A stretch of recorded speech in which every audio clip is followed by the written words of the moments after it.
Nicola Sturgeon hit out at Sky's Sophie Ridge when grilled over new laws which could stop a Scottish independence referendum. Sophie Ridge grilled Nicola Sturgeon over the idea of a referendum act that would dash the hopes of those campaigning for Scottish independence. The Sunday Times said the plan being considered by ministers would mean that more than half of Scotland's entire electorate, rather than a majority as is currently the case, would need to vote to leave the Union before secession would be allowed. Ridge said, the Trust team want to introduce a new law that would mean if a referendum takes place, at least 50% of Scotland's entire electorate would have to vote to leave the Union if it happens. In other words, not a simple majority in the EU referendum or the previous referendum. For something as significant as breaking away from the Union, is that something that you would accept?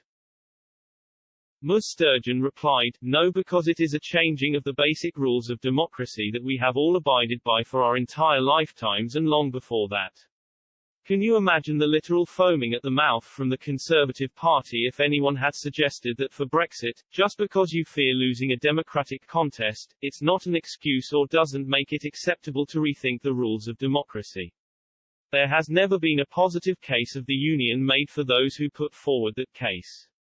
Ridge interjected, rather than getting involved in the rights and wrongs of the argument. Sturgeon raged, you ask me a question about a proposition. The host continued, how could a referendum take place?